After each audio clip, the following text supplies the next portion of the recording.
Bem-vindos ao canal JR Exatas. Hoje nós vamos ver probabilidade. Esta modalidade começou a ser um pouco mais estudada a partir do ano de 1500, motivado pelos jogos de azar. Antes deste período, a probabilidade já era estudada, mas de modo mais tímido. Foi apenas por volta do ano de 1500, motivado pelos jogos de azar, que ela ganhou mais espaço. Jogos de azar que na época eram constituídos pelo lançamento de dados. Nesse tipo de jogo, não se leva em conta a habilidade de quem o joga, apenas se quem está jogando tem sorte, nada mais do que isso. Então, tudo aquilo que pudesse ajudar a quem joga a ter um pouquinho mais de sorte era muito bem-vindo. Então, aí, devido a isto, é que se começou a estudar um pouquinho mais sobre probabilidade. No entanto, foi apenas 100 anos depois que esse estudo ganhou mais intensidade, porque necessitou-se desenvolver o estudo da margem de erro que era usada para dar mais credibilidade às observações matemáticas e físicas que eram feitas nessa época. Muitos matemáticos estudaram a teoria das probabilidades, escreveram alguma coisa a respeito, mas quem mais estudou e mais escreveu foi Laplace. Tudo que ele escreveu nós utilizamos até hoje. No entanto, foi apenas um matemático russo, Kolmogorov, que deu o rigor nesse estudo que nós também utilizamos até hoje. Uma vez que nós mencionamos Laplace, é dele a seguinte expressão: no fundo, a teoria das probabilidades é apenas o senso comum expresso em números. E em cima dessa expressão, nós vamos continuar o nosso estudo. Seja o experimento de lançarmos uma moeda. Esse experimento é um experimento aleatório. Ele é dito aleatório porque nós não temos como antever o resultado a menos que ele ocorra. Há dois tipos de experimento: o experimento determinístico, que nós podemos antever o resultado, e o experimento aleatório. Um exemplo de experimento determinístico: uma cidade dista de outra 100 km e um automóvel vai percorrer a distância entre essas cidades na velocidade de 100 km horários. Se nada de errado ocorrer, nós podemos antever que após 1 hora ele vai realizar todo o percurso. Então, esse é um exemplo de experimento determinístico. No nosso caso, estamos diante de um aleatório. Nesse experimento, o que o senso comum fala da nossa chance de acertar o resultado numa única opção? Levando-se em conta que nós temos ou cara ou coroa, então a nossa chance de acertar o que vai ocorrer é metade, 50%. Isso porque nós só temos dois tipos de resultado. Visto que nós temos que escolher apenas um, então a nossa chance de acertar é metade, ou cara ou coroa. Aqui a gente pode colocar uma definição. Todos os resultados possíveis de um experimento, eles recebem o nome de espaço amostral e são representados pela letra grega ômega. Então, no nosso caso, o espaço amostral desse experimento pode ser escrito desta forma aqui. E outra definição: a gente diz que evento são os subconjuntos ou cada elemento de um espaço amostral. Então, de posse dessas definições, nós já podemos quantizar, ou seja, mostrar em números a nossa chance de acertar o que vai ocorrer nesse experimento. Aqui nós temos o nosso experimento, que é lançar uma moeda, e a nossa missão é expressar em números a chance de antever o resultado antes que ele ocorra. Então, lembrando do nosso espaço amostral ômega, é este aí, e o número de elementos desse espaço amostral é escrito dessa forma aqui, sustenido ômega, que nesse caso é igual a 2. Dito de outra forma, é o número de casos totais. E nós temos apenas uma escolha. O nosso número de escolhas é 1, ou nosso número de casos favoráveis. E com isso nós podemos iniciar nossa definição de probabilidade, que é o número de casos favoráveis dividido pelo número de casos totais.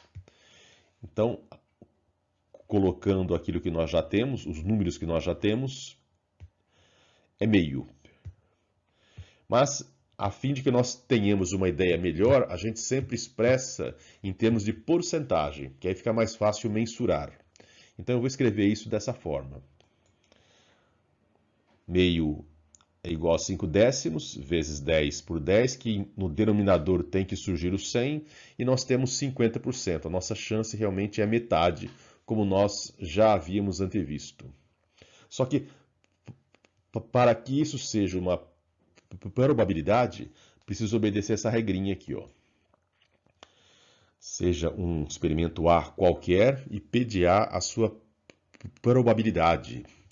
Então, precisa obedecer essa regra aqui. Esse P de A tem que estar entre 0 e 1.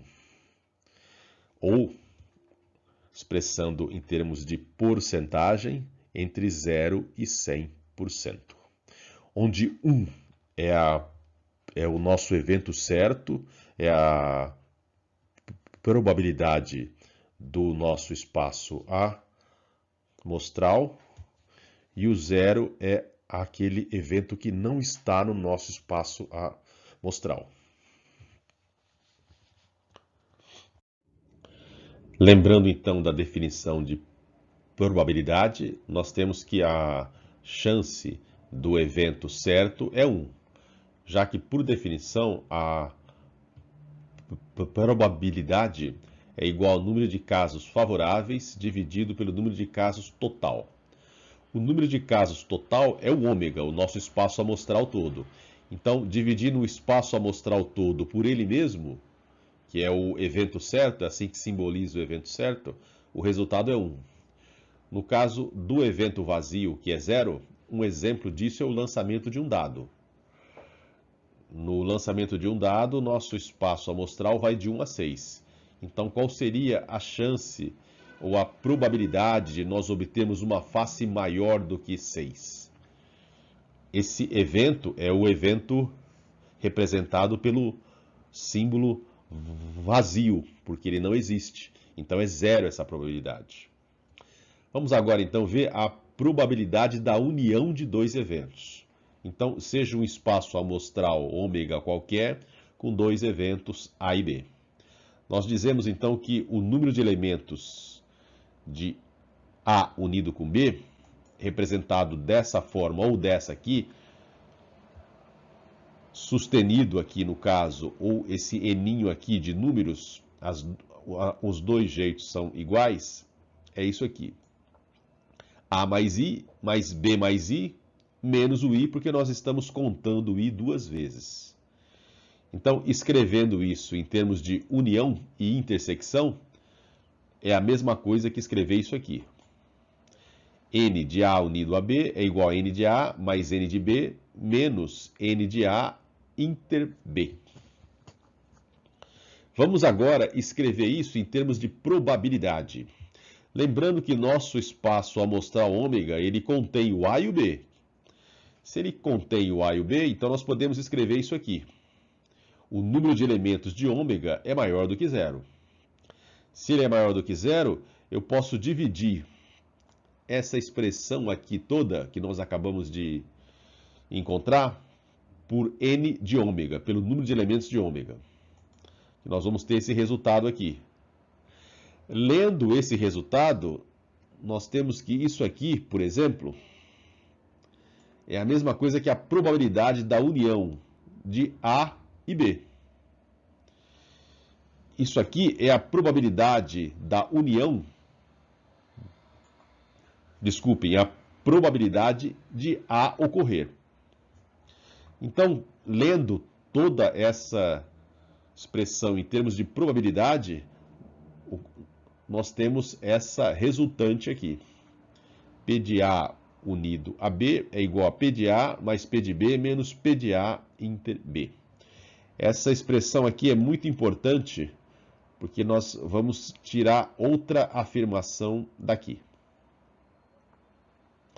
Nós chegamos a essa expressão de uma maneira clara, rápida, porque nós fizemos uso do diagrama de Venn, que é essa figurinha que nós usamos aí e que nós vamos tornar a usar para ficar claro aquilo que nós vamos explicar agora.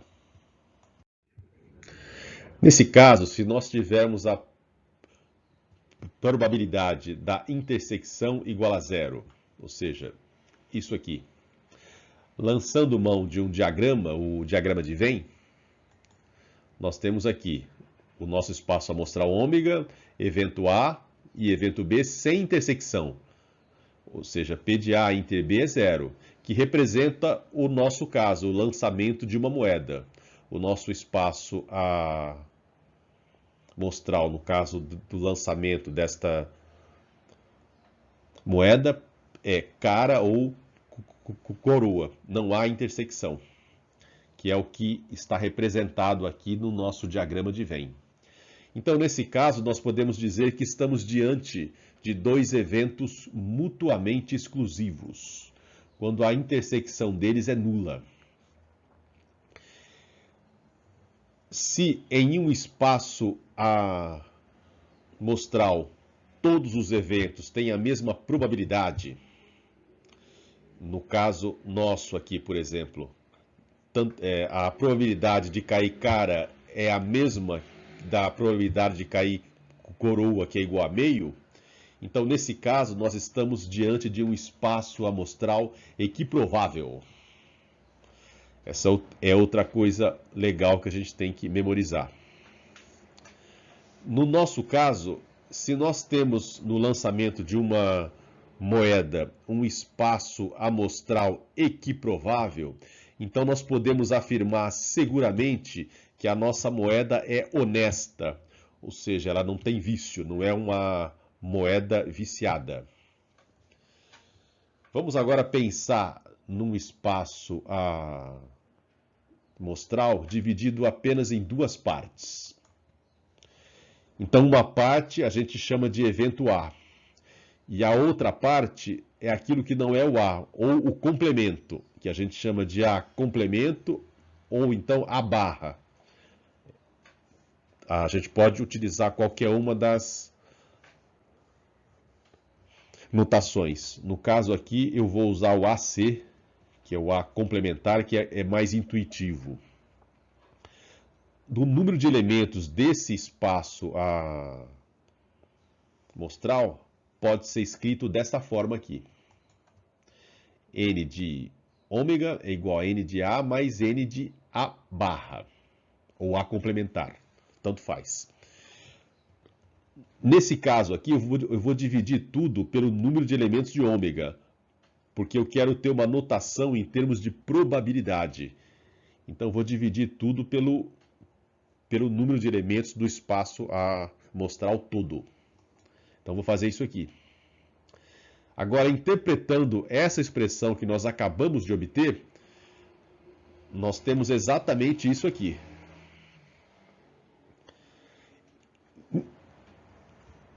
E a gente, então, pode ver a seguinte conclusão, que a probabilidade de um evento A é 1 menos a probabilidade do complemento desse evento.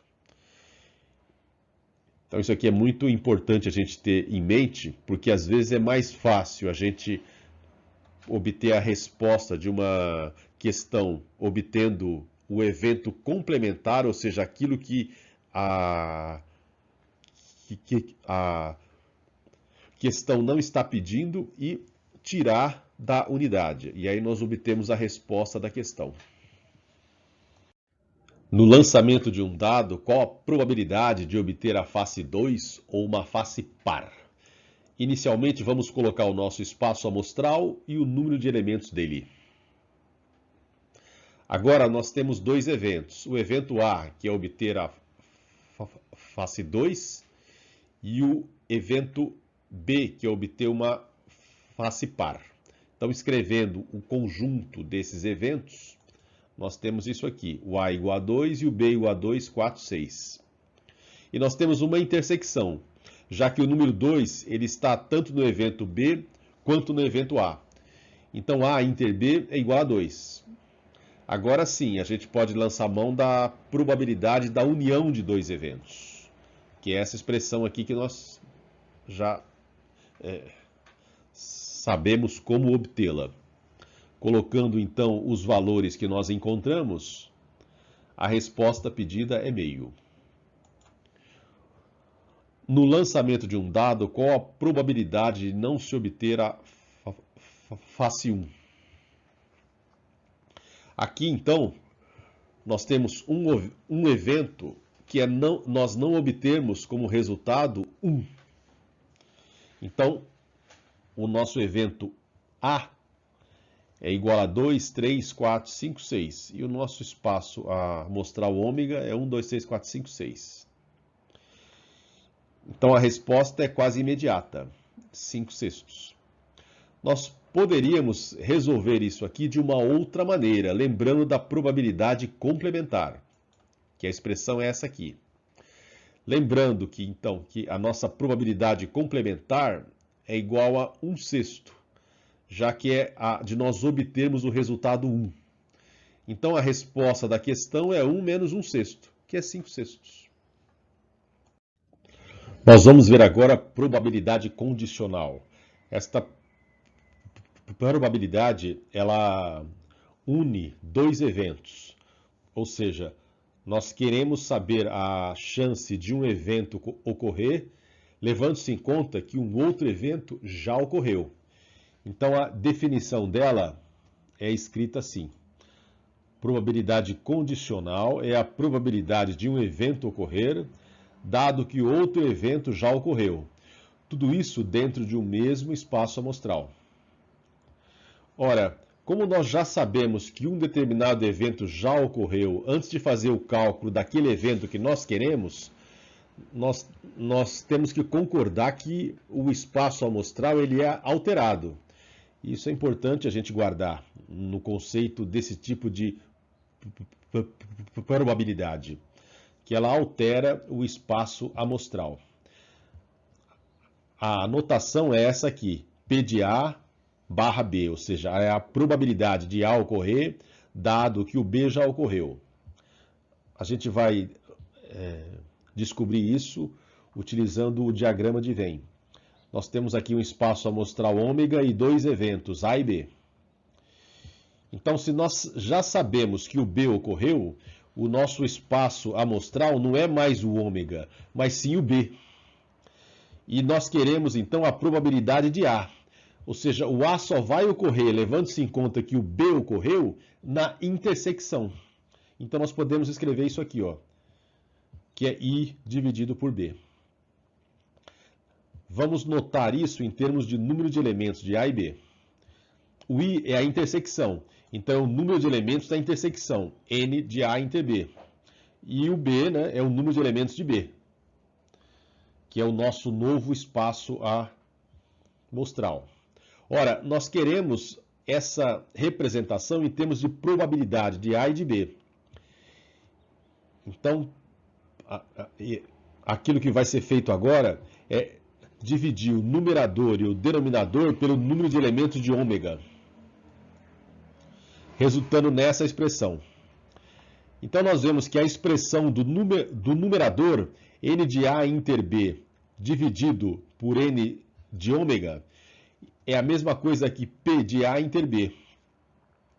E o N de B dividido pelo N de ômega é a mesma coisa que o P de B. Então, a nossa definição de probabilidade condicional de A, dado que o B ocorreu, fica dessa forma aqui.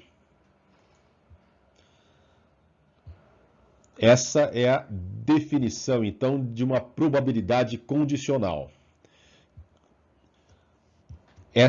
Esse tipo de probabilidade ocorre muito comumente no nosso dia a dia.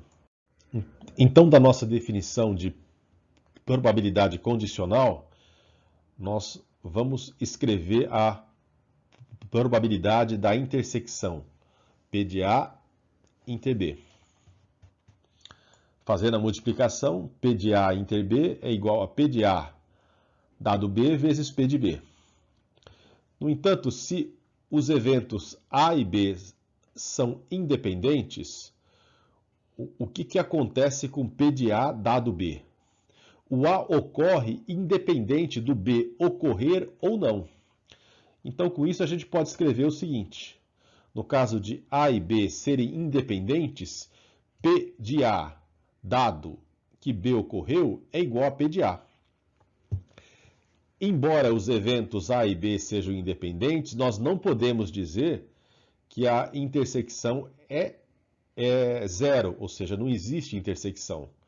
Vou dar um exemplo aqui de dois eventos independentes, mas que há intersecção entre eles. Dois alunos, A e B, resolvem um teste de 10 questões. O aluno A acerta 90% das questões e o aluno B acerta 60% das questões. Ou seja, o evento A, o aluno A acertar as questões. O evento B, o aluno B acertar as questões, são dois eventos independentes. No entanto, há uma intersecção entre eles. Então, a independência não me garante intersecção de eventos igual a zero. Quando ocorre a intersecção de eventos igual a zero, dois eventos terem a sua intersecção igual a zero, nós dizemos que esses dois eventos são mutuamente exclusivos.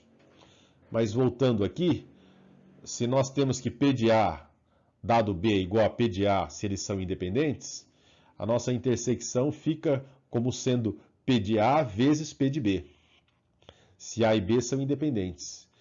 E a gente pode, então, generalizar.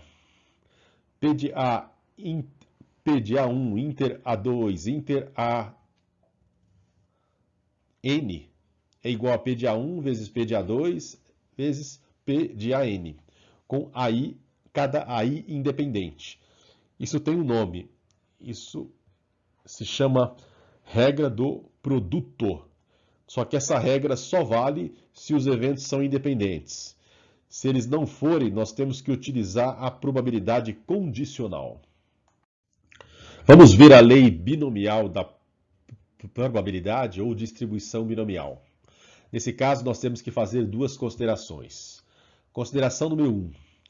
Um experimento aleatório repetido N vezes. Consideração número 2. Nós desejamos saber a probabilidade de um evento ocorrer K vezes.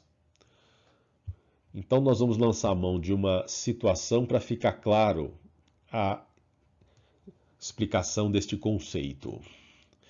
A probabilidade de um jogador converter um pênalti é 60%. Efetuando-se 7 cobranças de pênalti, qual a probabilidade dele fazer 3 gols? Vamos escrever o que a questão está nos dizendo. Então, seja o evento A acertar um pênalti. Então, o P de A é 60%, que é o que a questão fala. E o P de A complementar, ou seja, dele errar o pênalti, é 1 menos P de A, que é igual a 1 menos 0,6, que é igual a 40%.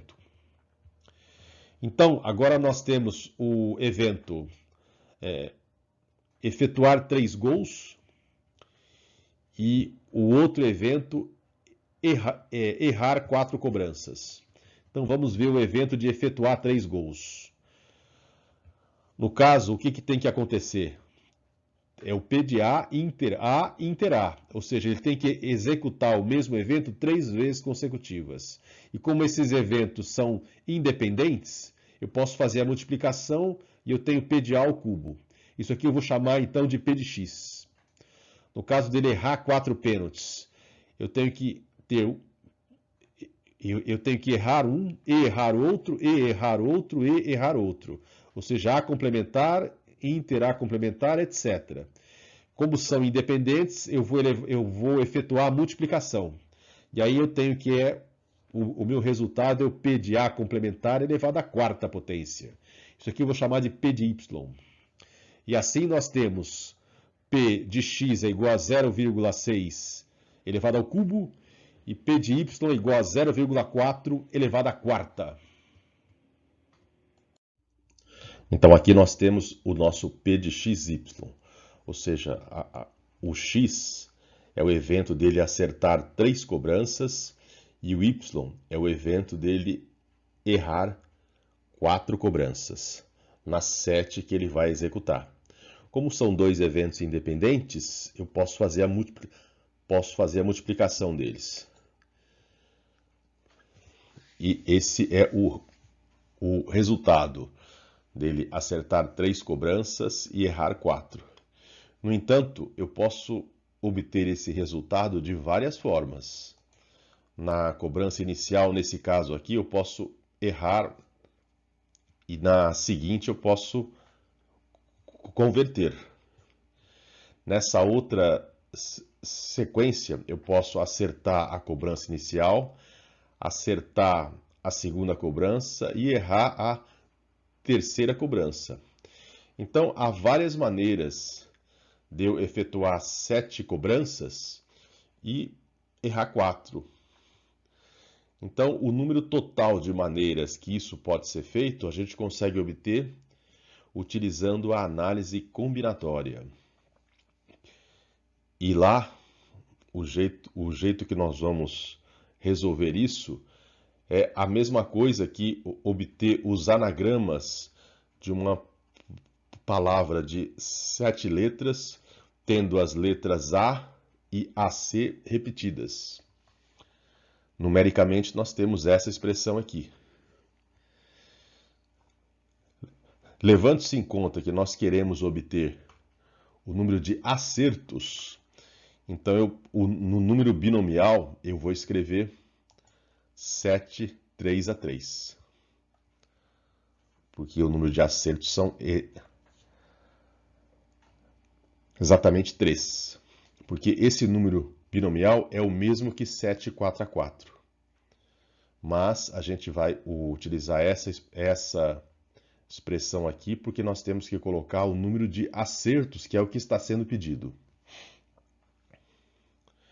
Então, a resposta da nossa questão é essa aqui. Aqui, 7, 3 a 3 é o número de vezes em que essa probabilidade aqui, 0,6 elevado ao cubo vezes 0,4 elevado à quarta, ocorre. E com isso nós podemos generalizar. Se um experimento aleatório é repetido N vezes com os eventos independentes entre si, a probabilidade de um evento E ocorrer K vezes, com K entre 0 e N inclusive, é dada por combinação de N KK vezes P elevado a K vezes 1 menos P elevado a N menos K.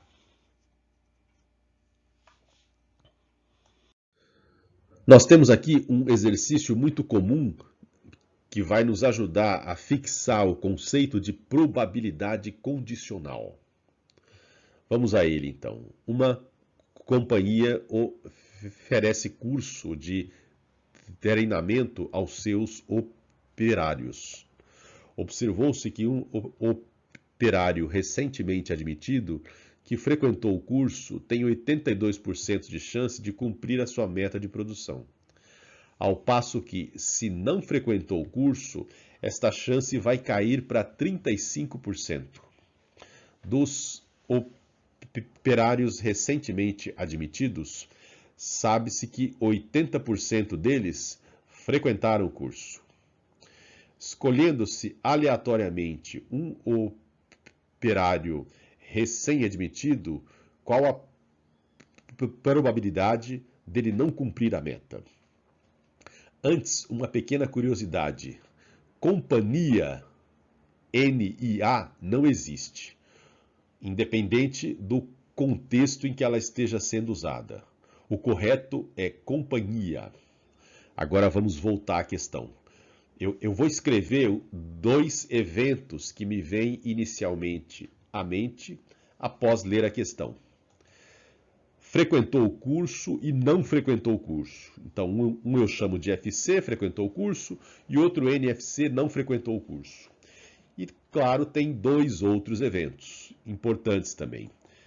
Cumpriu a meta e não cumpriu a meta. Ok, cumpriu a meta, N ok, não cumpriu a meta. E agora, para ajudar a resolver isso de um modo mais claro, mais fácil, eu vou lançar mão de um diagrama. Vamos ver então o nosso diagrama. Esse diagrama tem 4 eventos. No caso, nós vamos dar um destaque para o FC, aqueles que fizeram o curso, e para o NFC, aqueles que não fizeram o curso. Esses 2 eventos são mutuamente exclusivos e a união deles compõe o espaço amostral ômega. Daí a importância deles. Os outros 2, OK e NOK, fazem parte desse espaço amostral composto por esses 2 eventos. Ou